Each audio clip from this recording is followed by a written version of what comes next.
Making your character overpowered used to be something of a prohibition of writing anime or story, but sometimes animes are managing to pull it off.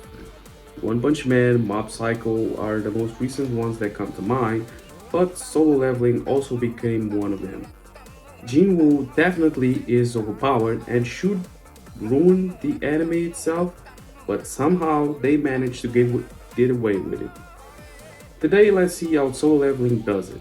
How can Jinwoo be overpowered and still work? To accomplish that, I'm going to compare it to a similar anime that has a similar character that becomes overpowered, but done pretty much better. I was going to compare it to Dragon Quest, but since a lot of people haven't watched it, but they should, because it is a good anime, a bit of CGI in the beginning, but not that much after the first episode.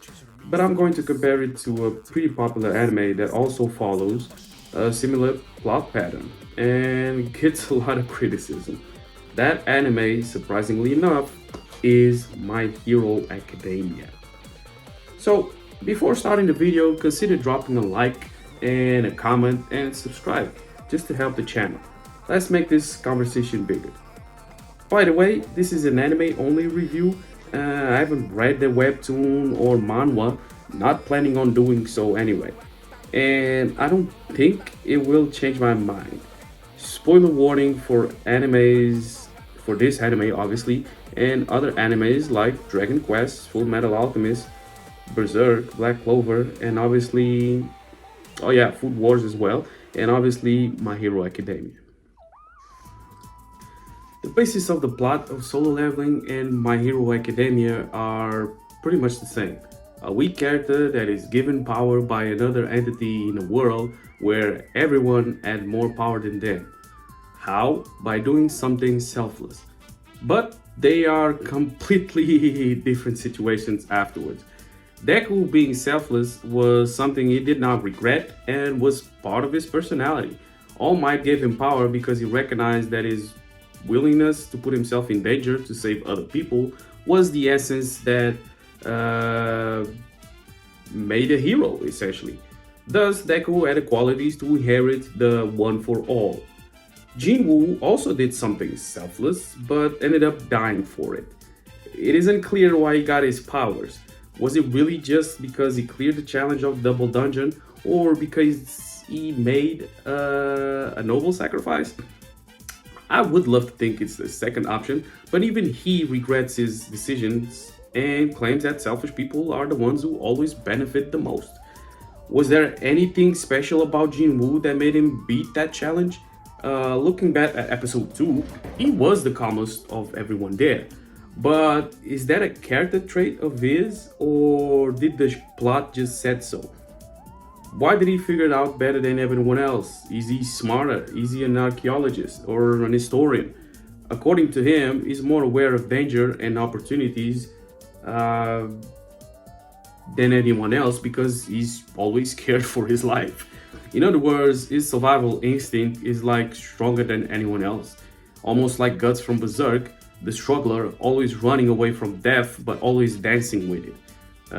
Not necessarily running away, always too close to death. Honestly, wouldn't anyone there be, or anyone in the world be capable of clearing that dungeon as well? Strong people would probably try to use their strength, just like the speedster, and that death still cracks me up.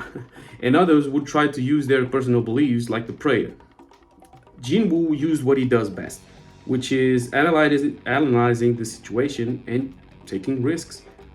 Why was he the only one right on this occasion? After guessing once correctly, everyone just kept following his lead. How didn't he make the wrong decision as well? Or simply, why didn't any of his actual skills or character traits became something important to clear the dungeon? Was he a very smart person outside dungeons? If he was, he wouldn't be inside one. He would be working somewhere else. Thus, I don't think there is no actual setup or in his personality that would tell us that this double dungeon would only be solved by him and only him. Thus, anyone that ended up on that dungeon had the possibility of doing it as well and getting the same power as him. Hopefully, there are more people in the world that also got the same powers as he did. Otherwise, this double dungeon just feels like a miracle from God. Now that I think about it, everyone ended up on that dungeon because of his greedy ass vote. That was a bad decision on itself. They betrayed him in the end, but they were also there because of him. Jinwoo is not even strong enough to help clear any other type of dungeon. He can only carry bags. Let's be honest here. He can't even kill Small Fry, much less the boss of any dungeon. So him wanting to go ahead to the double dungeon, knowing he's dead weight to the team, despite him trying his best, bro, you can try your best, but you're still dead weight. Uh, just for other people to clear the dungeon and share the profits with him, uh, honestly, that's kind of despicable and parasitical. Just like it reminded me of that Parasite movie. I'm even surprised they let him vote, bro. You can't fight. Why are you voting, bro? Why am I putting myself in danger because of a vote of somebody is not even going to put this ass on the line? Like it doesn't make sense, bro. This reminds me of that group of your that one person in your group of friends that's always trying to pick up a fight but can't fight, bro. Chill, Jinwoo. I know you want the money. I also want the money, but you can't fight. So just chill, just chill. You can't fight, bro. What the fuck are you even going to do there? Still, the show managed to pretty much level up the playing field by making everyone weak in comparison to the dungeon's opponent and not make it a physical challenge. Something, in a way, Jinwoo always had to do because he couldn't pull his weight in any other dungeon. Unlike Deku, literally, he could have been anyone else there. After clearing the dungeon, Jinwoo was pretty much obligated to receive a new power. He couldn't refuse, he was going to die. So he got the most broken abilities in the world without even knowing how and be deserving of it. I once knew a trick name.